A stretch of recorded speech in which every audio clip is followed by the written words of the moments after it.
Good afternoon, everyone. Welcome to the afternoon session of the City Council. Would you please call the roll? Saltzman, Novick, Here. Fritz. Here. Fish. Here. Hales. Here.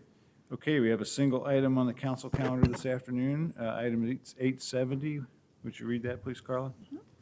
Amend contract with Rosenbaum and Watson LLP in the amount of $458,000 per year for a 5-year total not to exceed amount of $2,243,834 for the Independent Compliance Officer and Community Liaison for the Department of Justice Settlement Agreement. Okay, we have 3 people here to present this item to us. Deanna West Mitchell, Judy Prosper, and Kathleen Sadat. Please come up together.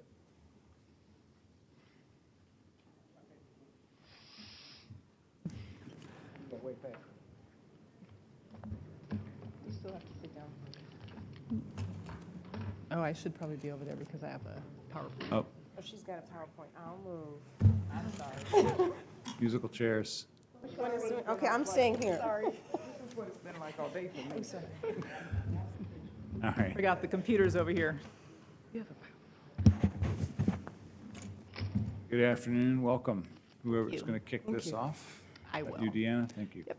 I'm Deanna Wesson Mitchell. I work in Mayor Charlie Hill's office, and I'm the project manager for the city for the citywide portion, I guess, of the DOJ, implementing the DOJ settlement agreement. Mostly that covers the city's responsibilities with the COCL, which is the Compliance Officer Community Liaison Team, and the COAB. So I kind of coordinate from the city's perspective and coordinate with the other council offices. Carla, can we bring the volume up a little bit? Oh, I'm sorry. Back in January of this year, we were before council to get the contract approved with the Compliance Officer Community Liaison Team, and that was done. We hired Rosenbaum Watson LLP out of Chicago. The team has had some changes over the last 8 months, and that's part of what we're here to talk to you about today. Judy will talk about the different amendments to the contract so far. Oh, wait, that's the wrong one. Sorry. It should say COCL, a folder on COCL changes. Sorry. Judy from the City Attorney's Office will discuss different amendments to the contract so far, and then Kathleen Sadat, who is the new community liaison portion of the COCL team, will actually talk about the work that the COCL team is doing. So I just wanted to start off because it was requested when we did the January budget, and $725,000 annually was put into the 2015-16 budget for the COCL work. Of that, $240,000 was originally for the COCL contract. $380,000 was for the for administrative costs, and we were asked, I believe it was Commissioner Fish who asked, what is that going to cover specifically? And we honestly did not know at that point. And we said that we would come back and more fully explain what the administrative costs of the COCL and COAB are. So that's what yes, thank you. So that's what we're going to do today. And what do I do to make it show up there? Sorry. Stand by. Sorry. There we go. So this was all in the public council documents that went out. The administrative costs so far for the COCL, for the overall kind of administrative things, we've got general areas here which include the translation services, which are needed at each meeting, audio-visual recordings, which are also needed. It is each COAB monthly meeting, and the public hearings are all aired on PCI, and then the video link is at the website also, so people can see it. The community policing survey, which was a requirement for in the settlement agreement, that cost is estimated about $72,500. It's increased from what the original cost was with Portland State. We switched to DHM. Can't remember what DHM stands for. We switched to DHM. The COAB did a lot of work in trying to find a different company who would do the survey on community policing services. Davis Hibbett's firm? Yeah, Yes, David thank Simmons and you. Digital. Right. Which item are you talking about right now? Oh, I'm just going down the list. The external materials and services, they fall into the kind of big buckets of translation services, which are about $21,000 a year budgeted. No, okay. And then- I didn't see the DHM reference, but you're just referring to them. Yes, Okay, sorry. okay. The community policing survey, which is required in the contract for, be able to measure if the community believes that services have improved. The additional professional services, which include office supplies, repair, maintenance, minor equipment for the office, and then the lease, which was estimated at $18,000. Right now, it is $6,000 for the space that they have in the Office of Equity and Human Rights, $6,000 a year. However, DOJ is requiring a locked office, and so we are looking at making either a build-out in that space or moving to a new office location that will provide a locked office for the COCL team. That just came up a little bit ago. And then internal materials and services are about $11,500. Again, those are kind of standard costs for the computers, internet access, phones, et cetera.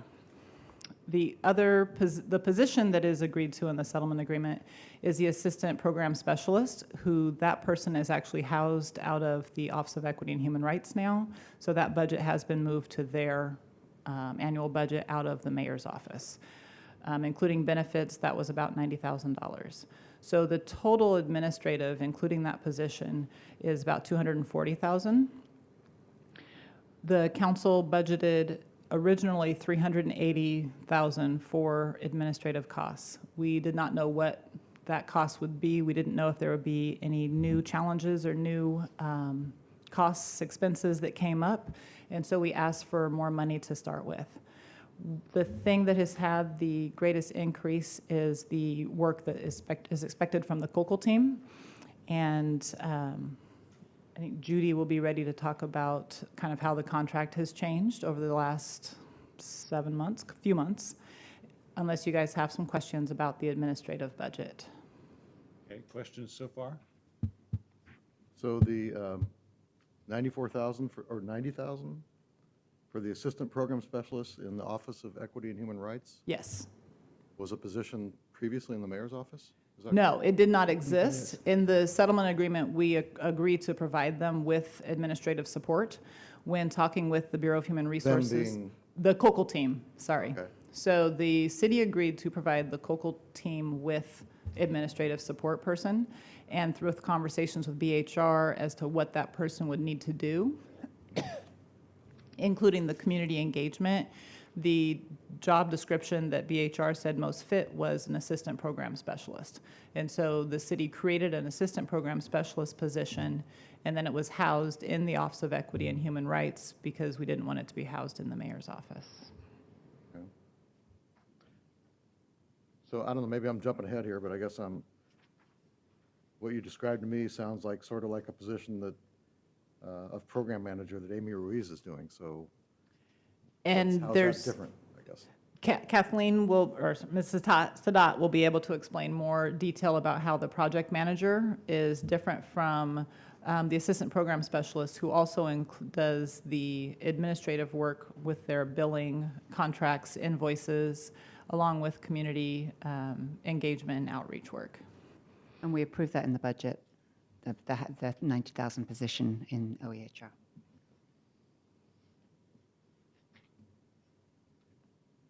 And so with the remaining, from that originally 380,000 that was budgeted, the unknown costs yet are going to be if there's an office build-out or if we have to move them to a different space to get that locking door private office, which is required by DOJ. And the focus groups, which the COAB has identified to really hear from houseless communities, youth, the LGBTQ communities who might not necessarily be reached in the DOJ-required mailing survey to home addresses. So those focus groups, that's part of the increase in the COAB budget, which isn't really part of the contract conversation, but we are increasing the COAB budget through the admin funds. Part of it is advertising, which had been in the administrative budget already. The COAB will be in control of advertising for the COAB, which makes sense. And then they want to do focus groups for specific underrepresented parties. They're estimating approximately $5,000 for that. We don't know if, it's probably going to cost more. So that hasn't been completely fleshed out.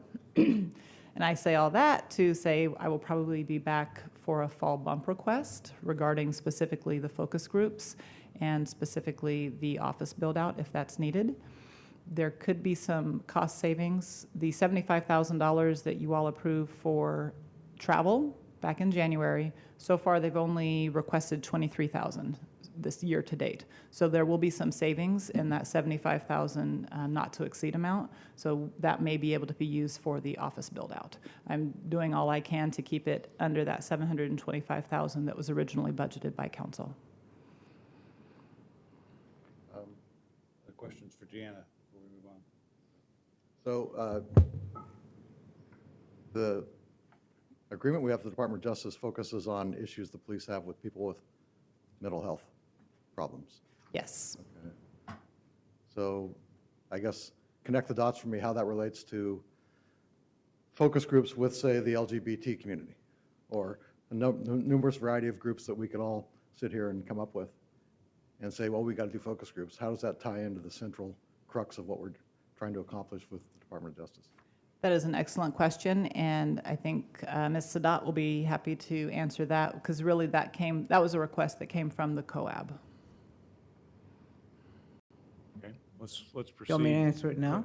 Let's go ahead and proceed through your presentation, and then let's circle back and answer anything that hasn't been addressed. So, Ms. Prosper, are you next, or is Kathleen next? I believe I am. Good afternoon, Mr. Mayor and Commissioners. I am Judy Prosper, a Deputy City Attorney for the City of Portland. Together with Deanna, we were before you in January to get the original COCO contract approved. As Deanna mentioned, it was for $240,000 per year, plus $75,000 not to exceed amount for travel expenses. I'll walk you through. So since that time, there have been some amendments. The one before you is proposed amendment number 4, so I'll walk you through to let you know what happened between then and now. Amendment number 1 was necessary. It was just a wording issue because the COCO team began on the 15th of January. We wanted to be able to pay them for half a month rather than a full month. So we had just a quick contract amendment to allow for that because there was a fixed amount for an entire month. So that first amendment took place, I think, 2 weeks afterwards in order to pay the first invoice. Can I just make a standing objection that this is a wonderful chart, but for some of it's not readable. Oh. And the font's getting awfully small in order to cram a lot of information. So if, in the future, if it was possible to print it out in a bigger font and do a handout while you have it on the screen, I would appreciate it. Will do. Yeah. So now I messed it up. Oh, there it is. Apologies for that. I didn't, not very thoughtful on our part. So that was the First Amendment. The Second and Third Amendments were necessary because we needed an additional DOJ required expert on police practices that was not envisioned in the original contract. In the original contract, there was Jeff Alpert, and he was slated at $5,000, and we added Heather Daniel, who was a different police expert, at $10,000. An additional $30,000 was included in the Second Amendment for the services of Amy Ruiz through 360 Strategies, and she was to serve then, it was thought, for about 6 months to transition between the former community liaison, Justice Paul DeMunez, and Kathleen Sadat, who came on as of June 1st because of his resignation. That increase the contract by $40,000. That amendment was approved by the Chief Procurement Officer, Christine Moody, back around June 1st to accommodate the expert and Amy Ruiz. Today, we're before you for you to consider an additional amendment to the contract to move over from the administrative budget that Deanna just spoke of, the $380,000. The original number of 380. She just spoke to you about using a portion of that, and we would like an additional portion moved over for the costs in the fourth column, and I apologize again for the legibility of it. And those costs would increase by the following. Kathleen Sadat's subcontract amount would increase from the original to Paul DeMunez from 75 to 120,000. Amy Ruiz's position would be an ongoing permanent project manager's position, so the amount that you see there is for a full year. Thomas Christoph, who is the research associate on the team, his salary would increase, as you see there. Jeff Alpert, the original expert, would be doing twice as much work, so going from 5,000 to 10,000. And Heather Daniel, I was trying to make it bigger. Heather Daniel, the expert added in the June amendment, would go up to 20,000. So from 240, the contract increased in June to 280, and we are requesting today that you approve it up to 383. If you do math well, which I don't, you'll notice a discrepancy. That would bring you over 725, and Deanna didn't speak of this, but there was a one-time transfer from the Police Bureau to this budget for the survey, and that's $22,490, which brings us under a 725 total COCO budget at 717,827. Questions? I have a question. I understand all of those are for increased scope except for Tom Christoph. His involvement was part of the original bid by Rosenbaum and Watson, Watson. Thank you. It's no problem. past midnight on the time that I was on yesterday. But this, so I don't understand what's changed in the work that he's doing compared with what he was expected to do. Thanks for that question. I will tell you that I am not a data specialist, and I'm not intricately involved in the actual day-to-day work that Tom Christoph does, but I will sort of read for you a summary of the changes in the job description that the COCO team, Rosenbaum and Watson, provided to us to justify this change. Mr. Tom Christoph is an integral part of the COCO team who must be retained in the second year of the compliance assessment. In the fall of 2015, Mr. Christoph will complete his PhD in criminology, law, and justice, at which point his market value will increase significantly. In year 2, the COCO team will move him into a leadership position as the manager of all field work and survey work. He will plan field interviews and oversee new and ongoing surveys. He will also oversee the PPB auditing process. As a member of the COCO team, during the first year, Mr. Christoph evaluated the policies and practices of the Portland Police Bureau and documented efforts to comply with the settlement agreement. He has become very knowledgeable regarding PPB's record system, auditing procedures, employee information system, and ECIT-related services, and has developed good working relationships with people in Portland. Beyond the scope of his original assignment, Mr. Christoph designed a new auditing system for the PPB to use in reviewing force cases and has been actively involved in assisting the data systems, use of force, and compliance subcommittees of the COAB. His salary is being adjusted to reflect his new doctoral level education and his new responsibilities as the manager of fieldwork and surveys and his oversight of the auditing and records-keeping systems at PPB. Ms. West Mitchell, can you remind me, was it envisioned that he would be staying on after he finished his doctorate? I think there was hope that he would. I mean, he was part of the team, I and know he it's was a part of the needed team, position. and so that's why I'm just struggling a little bit with this particular piece, because it, Well, the data collection work that he leads, right, Yeah. is ongoing. So Right, but- somebody has to do it. If not him, someone else. I had thought that it was envisioned that he would continue working, and that, so therefore I'm not, we Right. knew he was going to be finishing his PhD, so I'm not quite sure why that piece gets changed, but. If I may, I think the PhD piece is probably secondary to the expanded scope of his assignment that they define here, designing the new auditing system and continuing to be actively involved in assisting the data systems use of force and compliance subcommittee. My understanding is that it's sort of would be akin to a promotion. His job responsibilities are enhanced and his duties have more responsibility. Thank you.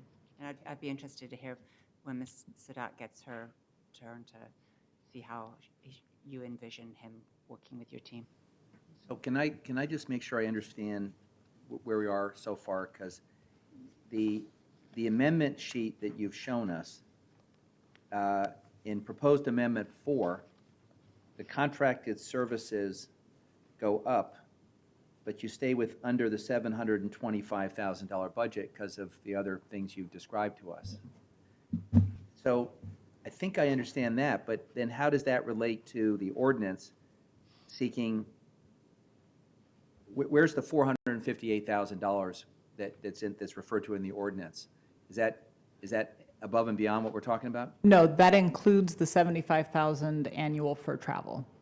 So the actual contract work will be 383,000, and then there's $75,000 in travel Okay. that was approved. But, so as I read the amendments, are we still operating within the framework of a ceiling of $725,000? Yes, Yeah, that's why we're at 717 out of 725. So what you're really walking us through is kind of changing some of the subcomponents, but not increasing the total amount? yes. Mostly it's changing the contract. We need to come before you Right. to amend the contract. Amend the contract. I think if you read the if you just read the ordinance and the introductory paragraph separate from the chart, you might assume that this is new money, rather than, what I guess you've explained to us is you're proposing to change how the money's allocated, but we're still operating within a $725,000 budget, general fund budget. Yes, I probably should We're not asking to have. change the budget yet. Yes, not asking a change in the budget yet, and I should have moved that up. Thank you for that also. That was the final paragraph of the ordinance, and should have moved it up to the top part, that it wasn't asking for additional budget money this year. It is still within the 725,000, and I'm going to work to try and keep it there with the office build-out and the focus groups. So what, since you've given us a preview that we may see you in that chair again at the fall bump, what is the likelihood that you'll come before us? What categories might you be seeking funding, and can you put a kind of a guesstimate on that? The broad estimate for an office build-out, including furniture, is about $35,000. Depending upon how much is still left in the travel budget for the year at the end, that may be covered in the travel budget, and then the $8,000 kind of left wiggle room under the admin budget. And the other issue will be the focus groups. I don't know how much that's going to actually cost. It was kind of a rough estimate that was given from the COAB.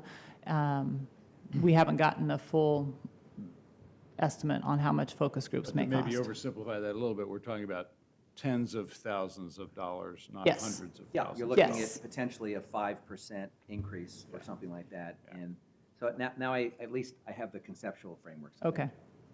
No, that's helpful. I appreciate that question, Commissioner Fish. So Judy, are you finished with what you wanted to cover? I am, sir, Okay, thank you. So Ms. Sadat, welcome. Thank you, and good afternoon, Mayor Hales and Commissioners. Thank you for allowing me to be here today.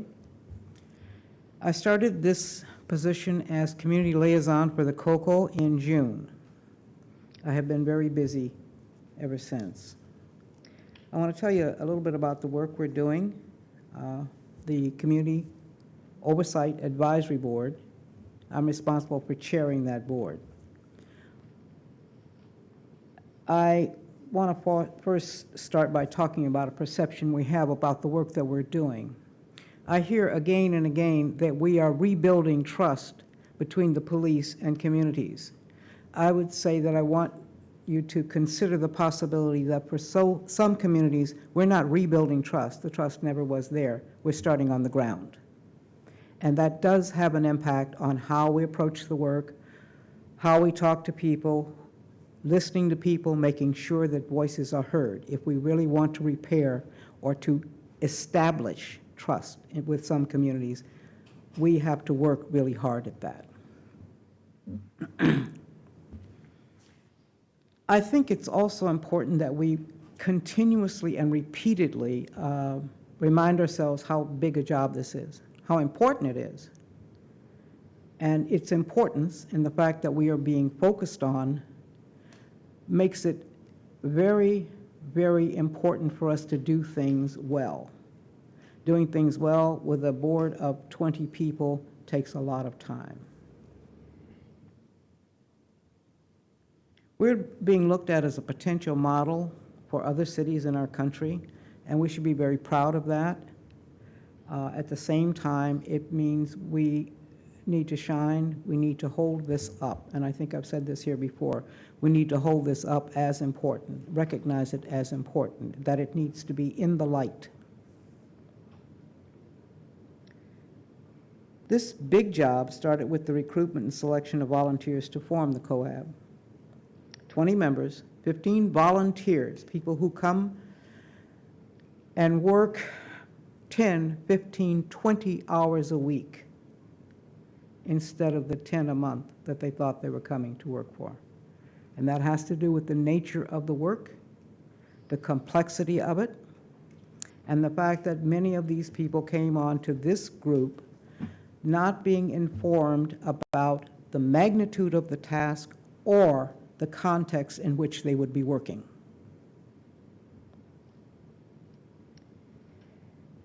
Members of the board have varying levels of experience working on a public board.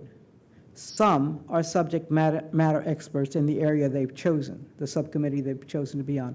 Others are responsible for bringing the voices of the communities into the room so they can be translated into language that allows us to make recommendations to the COCO, to the Police Bureau, to the city, to the Department of Justice.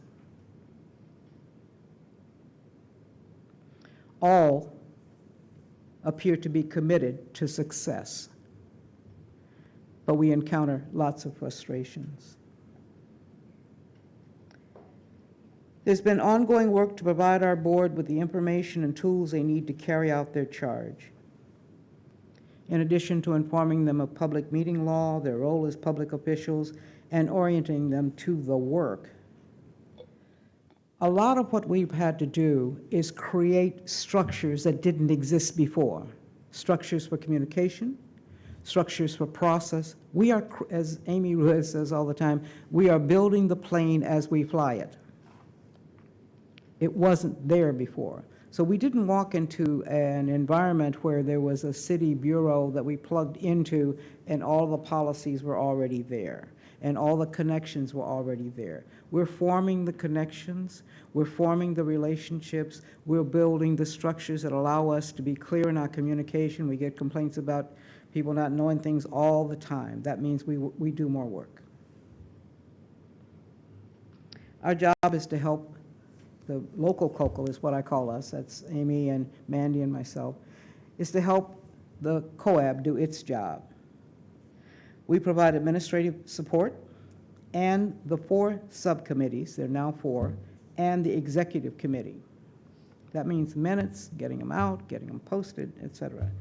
Website maintenance, facilitation of relationship building, information gathering, organizing, planning to ensure tasks are completed to meet timelines, coordination with DOJ, the city, the Portland Police Bureau, AMA Coalition, Chicago COCO, other stakeholders, and we respond to the public's inquiries and requests for information. That's a Monday. The work is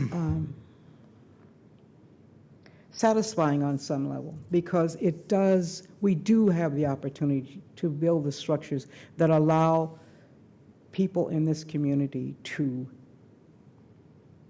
voice their concerns, their opinions, and their recommendations. So it's not just a series of events where people are complaining. They're also trying to solve some problems. And we know that we have to do this working with the Police Bureau. We have advisors on our committee. They are non-voting, and we've had to work to get them to speak up in the context of our meetings. We have a lot of tension that we're working to overcome between people because they don't trust each other. I could make a list of everybody involved, and there'd be 80% don't trust the other 80% or 20%. The potential for the impact of this is what attracted me. The wonderfulness of having people feel that they have the power to shape their government and to shape the behavior of the people who police them is just incredibly invaluable. On the question of the subgroups mentioned for focus groups, if you look at the mental health issue and you look at the people who populate that community, you will find within it every one of the groups we named. And as we're advising on the development of policy and/or training, it is important to keep that in mind. So being mentally ill doesn't mean that you will be one or the other. You could be both, you could be three, you could be anything in those categories. And it's the belief, thought, and direction that we're taking that says our police officers in policing us need to be aware of that and be prepared to respond to the differences that arise out of those different categories. So how many subgroups are there? I don't know, we probably could think up some more. But right now, we're looking at people who don't have houses because we can't mail them a survey. We're looking at members of, probably young members of the gay, lesbian, GLBT community who may be on the streets, who may be gathering at Q Center. We're looking at members of racial and ethnic groups to make sure, since a lot of what happens in terms of complaints about treatment come from the African American and Latino communities, we want to make sure that that voice is there. You got another one you want to add? Not off the top of my head, but I guess Some of the- my concern remains, I guess, and I'll wait till you're done, and then I'll say Well, my piece. I would like to hear your concern. Well, I'm just afraid it becomes focus groups run amok, and that this budget begins, in fact, to look like a plane being built as it's flying with respect to its budget. Now, I have a lot of respect for you, Ms. Haddad, and I have a lot of respect for Ms. Ruiz, but, I just feel that you're working with a group that's a very important group, and we're obviously got a very important agreement with the Department of Justice we have to live up to. So who But would my you? interest in being the role model, I'm not interested in being the role model if it means just trying to satisfy every conceivable angle under the sun that relates to the crux of the agreement.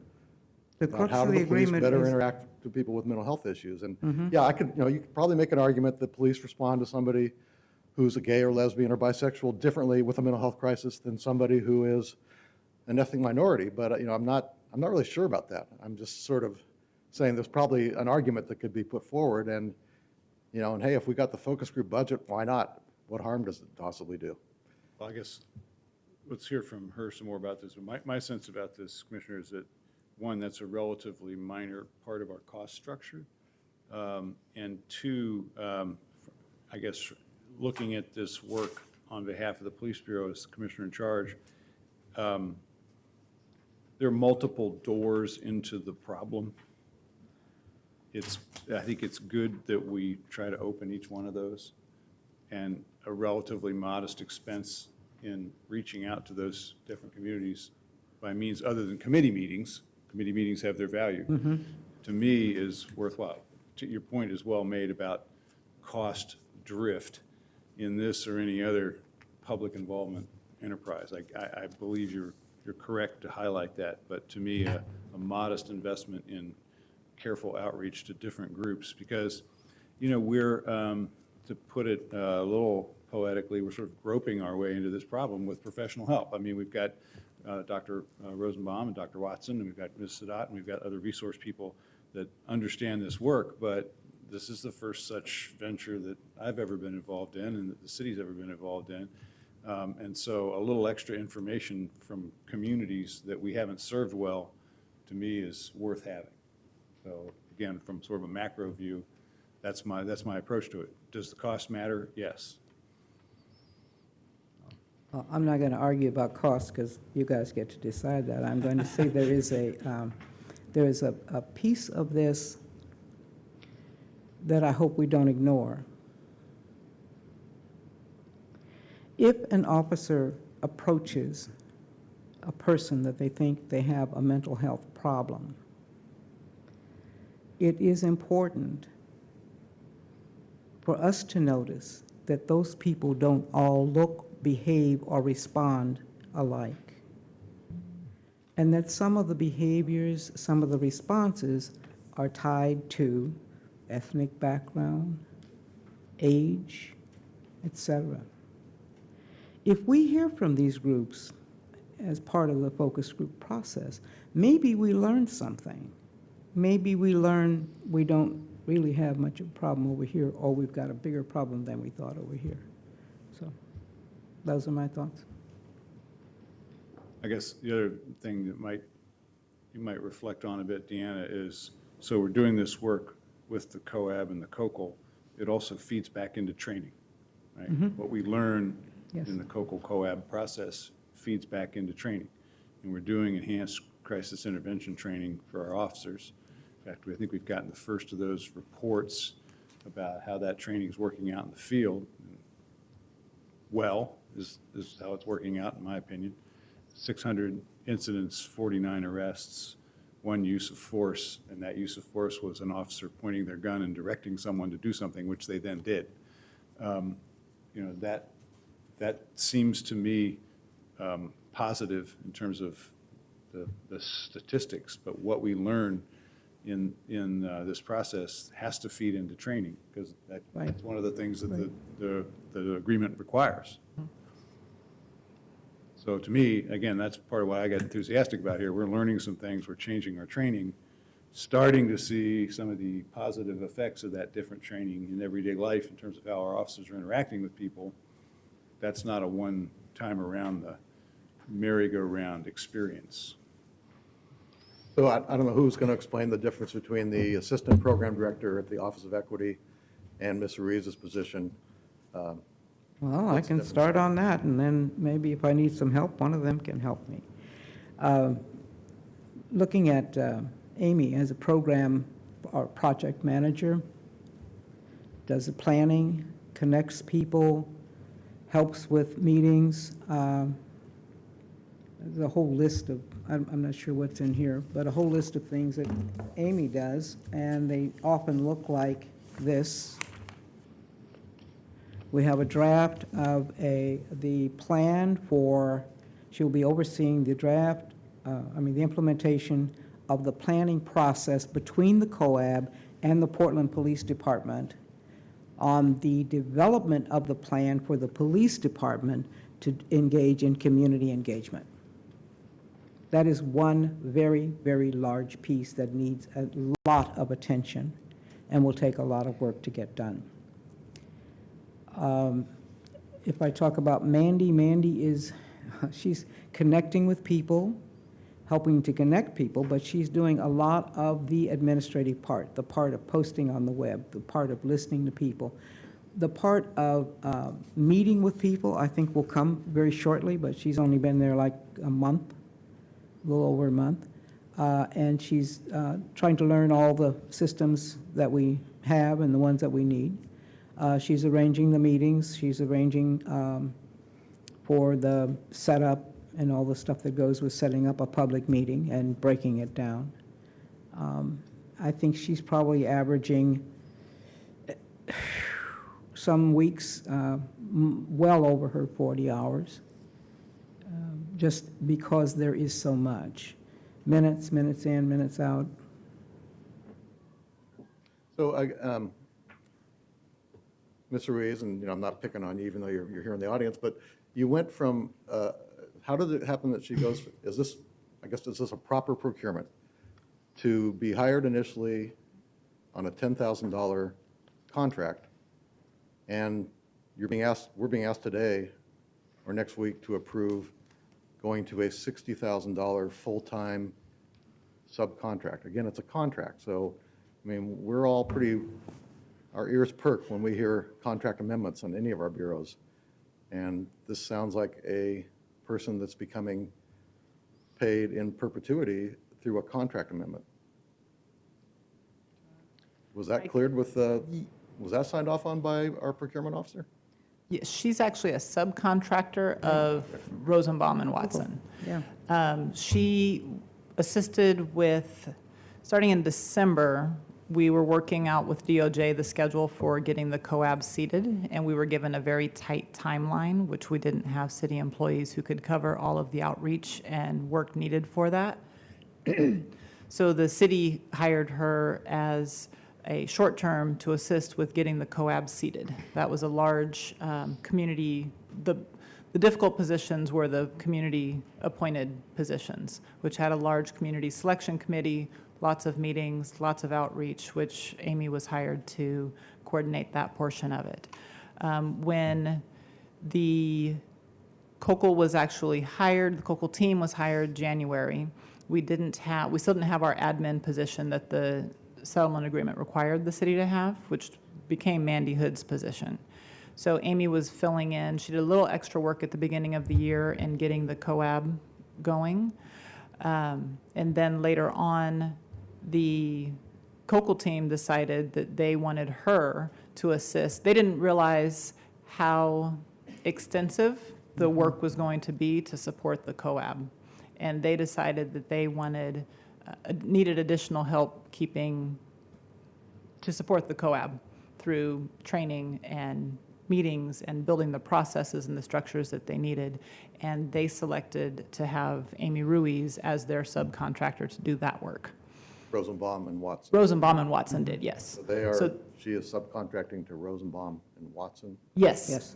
The only city, Mandy Hood is a full-time city employee. That's the only city employee that is directly tied with the COCL team. Brad Taylor, who is the city's mental health specialist, as part of his regular job, he does support different community, neighborhood associations, community outreach, community boards, and he does support with assistance, mental health or accommodation assistance with the all board. accommodations. But that's not specific to the COAB, that is part of what he does for the city. So he's not even a part of this budget. So the increase from 10,000 to 60,000 for Ms. Ruiz comes out of the pie that was allocated to Rosenbaum and Watson. As you're saying before us, there's no new money today, so this is money that was budgeted for some other function in Rosenbaum and Watson, and they're saying, no, this is a priority for us, that we're willing to pay her 60,000 a year. No, sir. We are asking for an increase to the COCL contract, which started at 240, and the request before you is for an increase to 383. The $10,000 that Deanna spoke of, which compensated Ms. Ruiz early on, was paid by the city to her. Rosenbaum and Watson decided to keep her on as a subcontractor. So that's part of the increase in the contract budget to accommodate that additional subcontractor. I'm not sure if that How long clears is it our up. contract in effect with Rosenbaum and Watson? 5 years. 5 years, okay. So when you earlier described Ms. Ruiz's position as being full-time ongoing, it's only full-time, well, I mean, it's full-time ongoing perhaps as long as Yes. contract with Rosenbaum and Watson. It's, Or- it's not a, I'm sorry, not full-time, but it's a subcontract with Rosenbaum and Watson as long as Rosenbaum and Watson is employed by. That's the by us. understanding. I would like to inject here. None of us are full-time. We're more than full-time. We're doing more than 8 hours work a day, and that includes Amy, and that includes Mandy. We are communicating at 9 and 10 and 11 o'clock at night in order to make sure things are ready for the next day. While, I know that you hear all the time, we need more money, we need more staff. I know that's what part of your job is, to figure out whether that's true or not. I will tell you, we could use 2 more people right now, just to get on top of what was not done in the beginning, to put this board in place, and to have it be secure in its ability to do the work, and to have it trained and focused on being able to work together to bring forth the recommendations that we need. We're getting there. We're getting there. But at this point, the work is overwhelming. So I'm not sure how we would do without anybody that we have right now. Thank you. Other questions? oh, I just wanted to add just a clarification on the increase for Tom Christoph.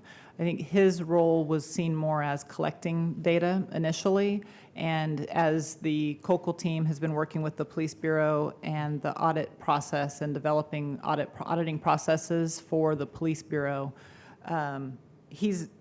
Tom's role is more doing more guidance and kind of consulting with the Police Bureau as they develop their auditing system to meet the standards in the settlement agreement. So it's a little bit different than just kind of collecting the data from them for the COCL team. It's really helping them set up the structures of the auditing process. So one thing you might consider when you come back in the bump is to consider whether Police Bureau money might be more appropriate to pay that part of the increase that would then free up some of the money for the office rebuild and other things. Okay, thank you. Point. Good suggestion. Thank you. Other questions or points to raise, or issues to raise before we thank this panel? Anything else that the 3 of you want to cover? I just want to say that I think all of us, when I got the call, somebody said something about 5 hours a week, and I knew that wasn't true. Because this is new, and because of what we're doing and how we're doing it, it is taking so much more than any of us ever thought. Just want to point that out. And we appreciate you stepping up to that level of effort. I do too, and particularly when you said you started in June, I was like, really? No, you've been here at least 6 months. No, I started in June. You've done 6 months' worth of work since June, and I really appreciate that, and how you've really pulled together the group. The other thing that I think we're going to want to discuss when we come back in the fall is about the amount of work that the volunteers are doing, the COAB. And they also were told 10 hours a month, as you said, and are doing more like 10 or 20 or 30 hours a week. And so I think, in my mind, this group is different from even some of the commissions that I've overseen over the past couple of years. The Design Commission that's been doing 3 8-hour meetings a month. I think we should consider whether we need to give stipends for things like childcare and other expenses that the co-op volunteers are incurring above and beyond what they thought they were going to. So that's not for today.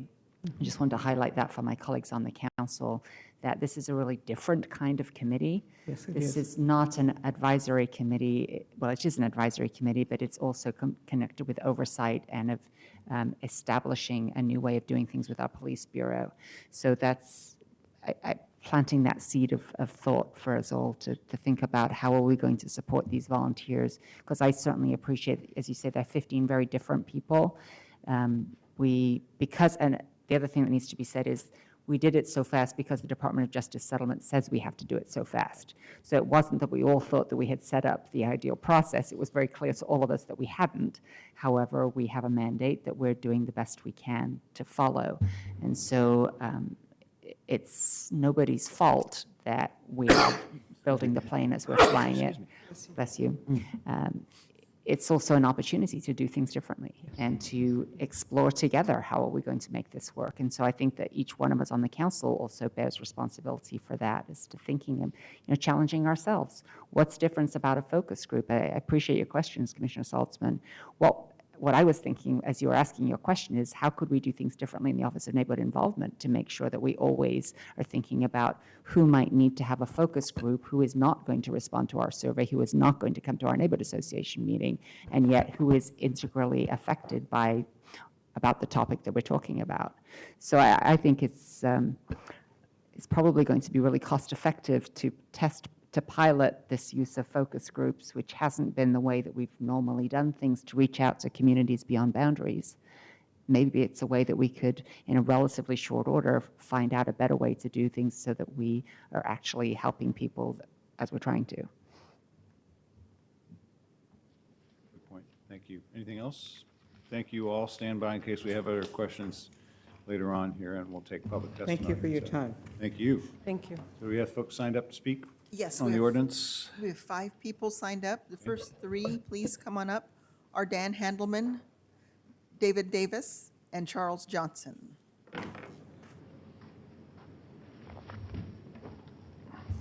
Good afternoon.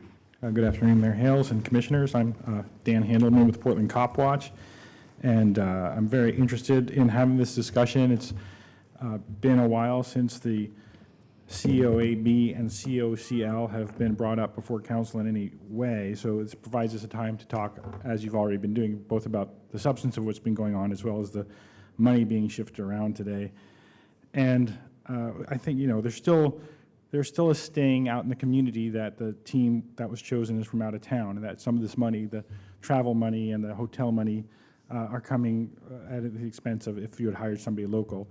And we have 60% of our officers don't live in the city of Portland, and we have these people who are coming in to help us improve the police bureau who are coming from outside of Portland, and they don't have to live with the consequences. It's very good that we have Ms. Sadat on the team. I think that she was a very good person to replace Justice Tamunas, because we need the local people to understand what's going on in the community. And I am concerned about the idea of putting off the question about supporting the COAB members with some kind of stipend until later on this year, because you've already lost 5 out of the original 15 members at this point. And I don't know if you're hearing from the people that each of you appointed. None of them have dropped off yet. I don't know if you have backup plan if one of them does drop off. But that's probably going to happen because there's a lot of pressure, and those people are doing a lot of work. So I hope that you will figure out the policy for finding alternates as soon as possible, as well as consider the stipends. And I think I was really appreciated the comment that this is building trust from the ground up, and there's communities that don't trust the police at all. But unfortunately, tomorrow evening, the Community Engagement and Outreach Subcommittee of the COAB is meeting in North Precinct, which to me speaks to, that's something that can be done when this problem is solved. That right now, the people who are afraid of the police aren't going to go into a police precinct to have a discussion about engagement and outreach with the police. So I'm hoping that the COAB will consider moving those meetings away. And kind of related to that point, the thrust of the agreement is that the Portland Police respect of a pattern and practice of using excessive force.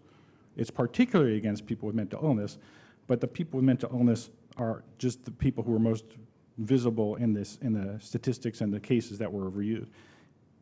If there is a reduction in use of force against people with mental illness and not against everybody else, then we're not succeeding. That's not the point of the whole agreement. So I think that the survey, digging down into other communities that are vulnerable to police abuse, is very important. I'm very glad to hear Mayor Hales being supportive of that idea. The office space for the COCL was approved at this body in January, being at a community center in East Portland where a lot of the diaspora from gentrification has moved. It got moved downtown with really no discussion after it was moved first to a building that houses a police precinct or the traffic division. And a lot of the stuff like that is happening not transparently. So I'm really glad that we had this opportunity today. I'm sorry there's not more time to talk about some of these issues, but certainly having the office move again rather than build out an office downtown would probably be the better idea. Okay, thank you. Thanks very much. Mr. Davis?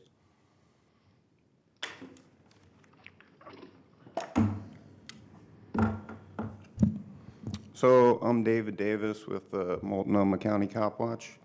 I wanted to suggest that maybe you guys should invest in giving cameras to members of the community to film the police. If you're going to offer up millions of dollars for simple citizen review boards and different accountability boards, then you might want to give cameras to a group of citizens, or even sponsor some paid cop watch groups that go around and film the police and how they deal with mentally ill people and homeless people and all kinds of different people in this community that are disproportionately affected by police abuse and corruption and misconduct.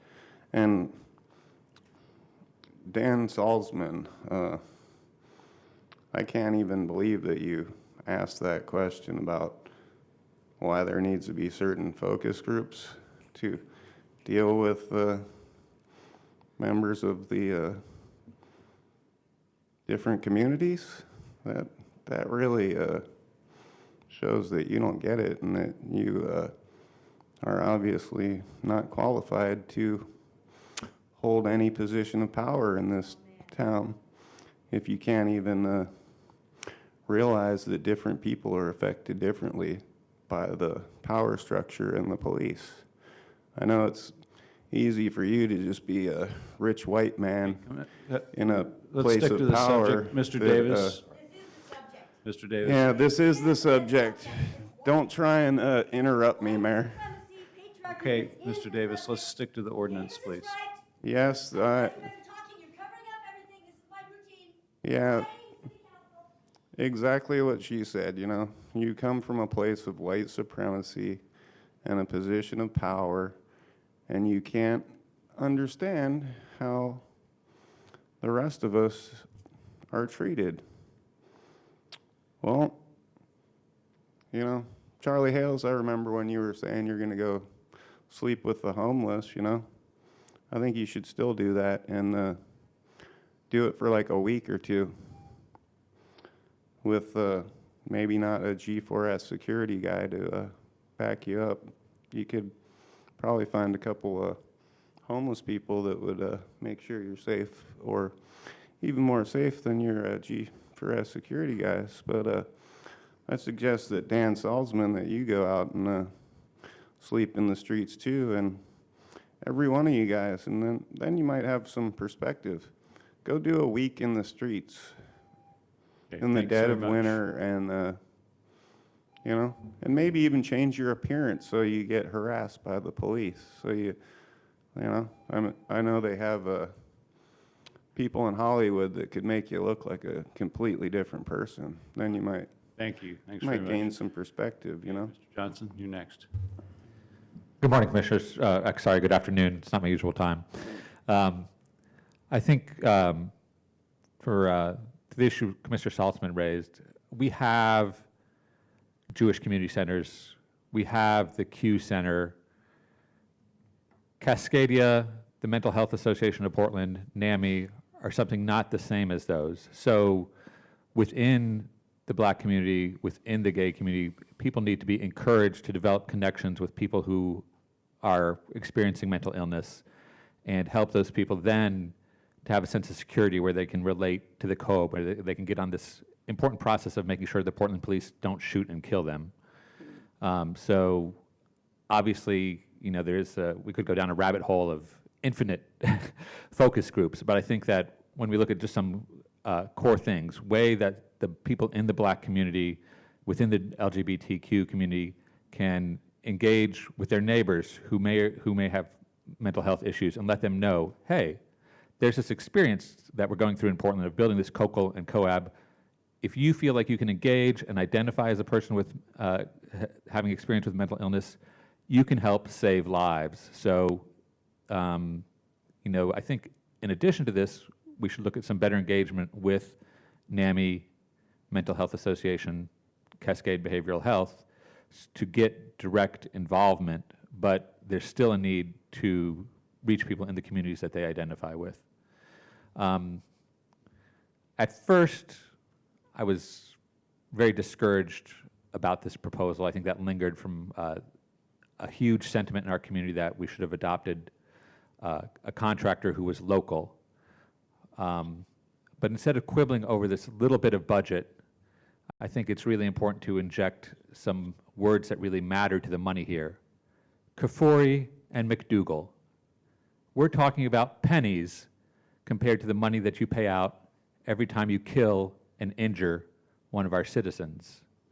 So while we want to spend the money responsibly, let's look at this whole budget in the context of the expense of doing crappy policing and as an investment in bringing an end to problem policing. So the fact that we have 15 of 20 original COAB members still needing support from somebody who's going to go from a $10,000 job to a $60,000 job doesn't really reflect poorly on even Rosenbaum and Watson, that I'm not that enthused about, but it just shows us the scope of how intractable this problem is, the fact that it's been going on in Portland for a long time, and that this could be a very good investment. When we have 15 original COAB members who feel a little unsupported and frazzled, and they say they can do a better job if we find 50 grand to have a better coordinating program person, it's probably a good investment. Put them in an office back at the community center out in the 160s. Rosewood, thanks. Thank you very much. Okay, let's take the next folks. The last two signed up are Nancy Newell and Michelle Munt. Okay, come on up.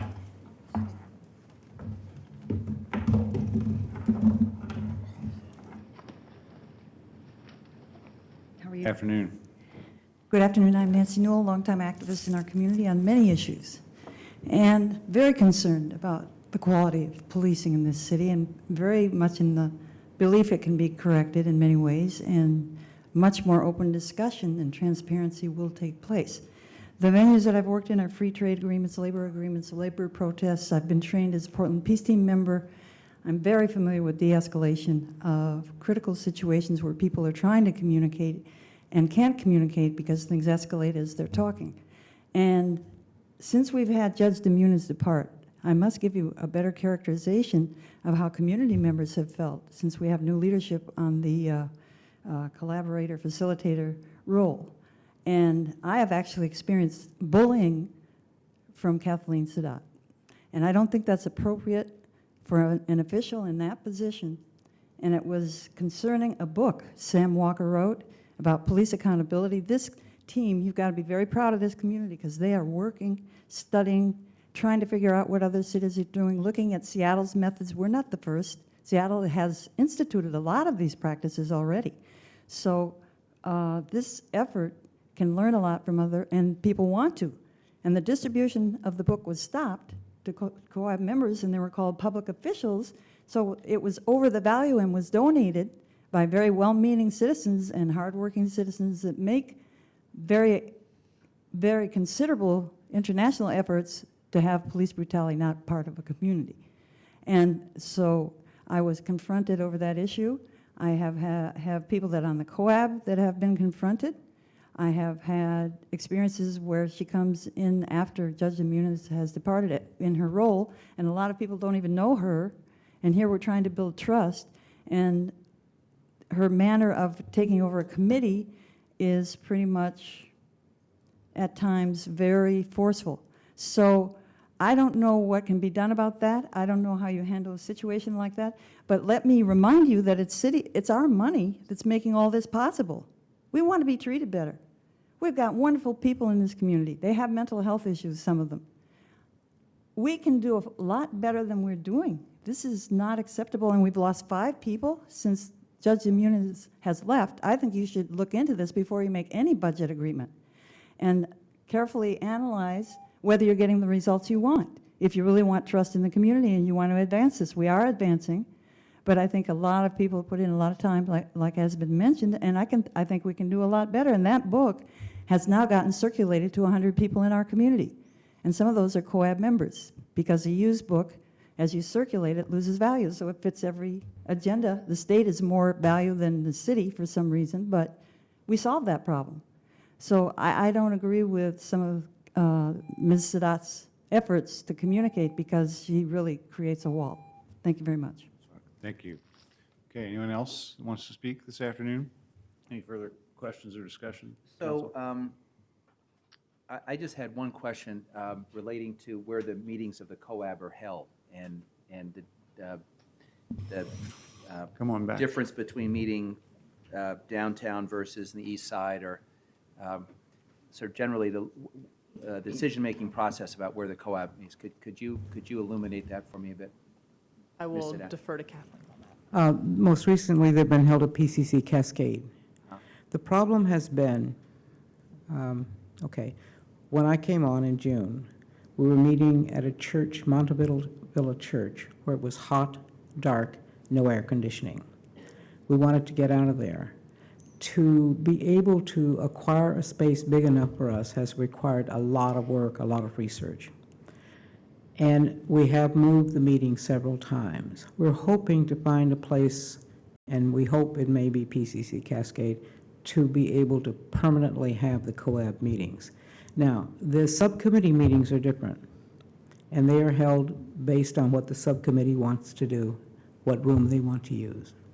And the benefit of PCC Cascade is it's got parking, it's got public transportation, and is there a theater space there? There's a theater space, there's space for the club itself, there's ability to hook up the electronics that let us communicate with the public.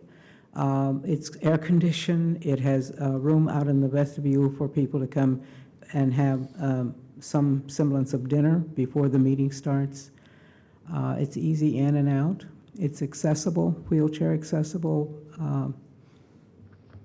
Do you need any help from us to make that a permanent arrangement? Let me talk to Mandy and Amy, and I'll let you know. I think it would be great, but, you know, I do have some concerns about it being here and staying there forever and not getting somewhere else. At the same time, people seem to prefer knowing where the meeting's going to be and being able to get there. So we may come back to you for that. Well, thank you very much. Yeah, that's helpful. And following up on that question, what are you thinking in terms of office space? You mentioned the requirement for a lockable office, and I know there's been discussion regarding whether it should be a city building, should not be a city building. Could you tell us your thoughts on that, please? I don't care where the office is. If it's accessible, if it's clean and bright, if it's safe for the employees to work at night, because we do. I would like for it to be centrally located. It doesn't have to be in the Commonwealth Building.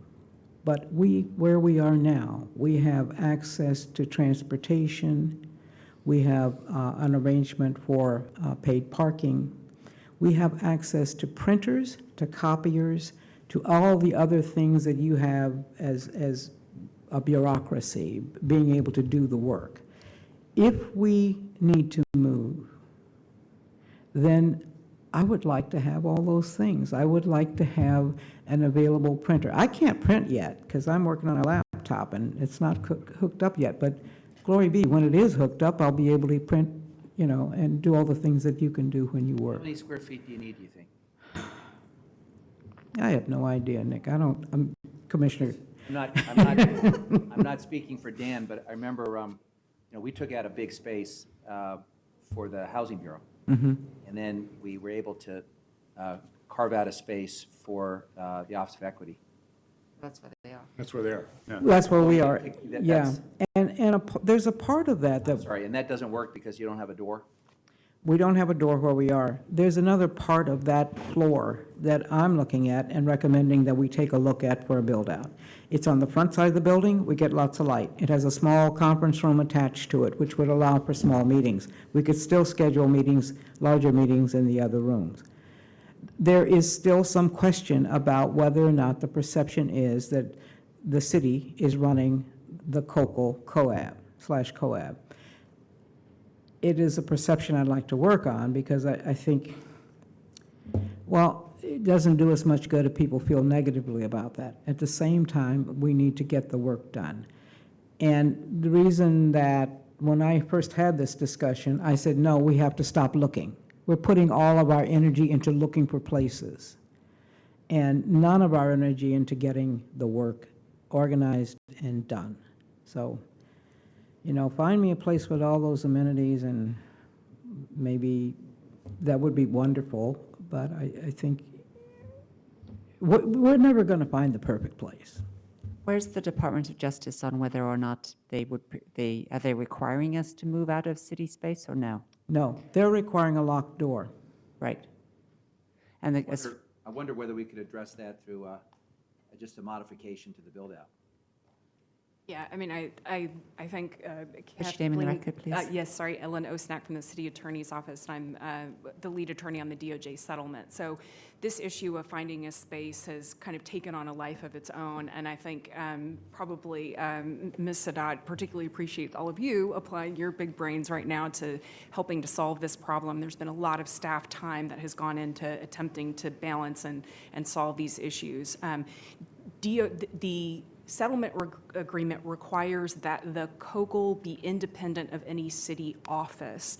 And so what the Department of Justice is struggling with is that to the extent that we house the COGL team in a city bureau's office, they see tension there. They have no wish to continue to drag out this process and we're at a fragile state, I suppose I've heard it described that way, and so stability is important. So they're trying to work with us, but I think there are a lot of factors that we're trying to balance. So I don't have a straight answer for you about whether or not the DOJ would, approve or not approve. They're trying to work with us, but the language of the settlement agreement says that the COGL team should be independent of any city office, and they certainly are, but we are also trying to provide them the support that they need in order to get, as Ms. Sadat described, their administrative needs met, such as copiers and computers, and to make sure that the city administrative person is plugged into the city networks and processes as they support the COGL. So those are some of the factors we're trying to balance. And I hope one of the things you're going to consider is whether you can do a little build-out at your existing space, because it is an affordable lease, it is an accessible building. And I personally like the connection with the Office of Equity there. But we also have all the hardware and all the equipment. There's conference rooms, there's a generic entrance, and I don't know, I understand why it needs to be separate, but I wonder whether someone coming to a space at the Housing Bureau and the Office of Equity would feel unwelcome or uncomfortable. I mean, for you to make that judgment. If we take a careful look, what we need to do is just define ourselves by the space. And I think I know how we could do that. Now, whether we can get some agreement from the Housing Bureau to give up that space is a whole other question. Ms. Sadat, you've been through this before with the Office of Human Relations and the discussions that we had with moving the Office of Equity and Human Rights downtown. I know from my own experience trying to get to a remote location that's not downtown is quite difficult on evenings and weekends and such. So it does sound to me that might be the best of a world where there's not a perfect option. I would also offer myself and the Office of Neighborhood Involvement to have some discussions with you to see if there's any other facilities that we could help make available to you. I'm willing. I just don't want this distraction to take over what we're doing. Right, and as you said, as long as you have this support, you're okay. So perhaps that's something that Deanna and I and others could present you with some options. And the other thought that occurs to me is that perhaps you could put that in the community survey and have it just as a minor question and a small topic for the focus groups to discuss.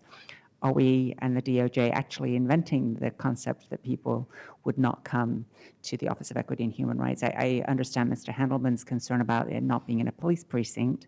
How far separate does it have to be? And that might be something to get a truth test with the survey. Antoinette Street Peace Group meets in the police department. It's one of the most successful and one of the best attended community groups in the city. I understand the concern. My question, when presented with it again today, was how do we start to work with the police and understand and talk with the police if we keep being separate from them? And I think that's a community discussion that needs to happen. Also, let me just say, there might be a sublet in that building in another space as an interim, as you do the build-out, but every time you move, it's disruptive to you. Yes. You've got to change your mailing address. You may have to change your phone number and stuff like that. You can't operate under those circumstances. So I would argue strongly in talking to the landlord about whether there's a build-out opportunity that meets the security needs, or whether there's a sublet in the building that allows you to have access to the equipment at the Office of Equity, but maybe be a floor away. And I'm not speaking for Dan, but I'm sure he agrees with me. Love to take a look. All right, that's good. Great, thank you. Thank you all very much. So unless there are any further direction or questions from council, this will pass to second reading next week. Before you go us out, I just also, I'd forgotten that it was going to move to second reading.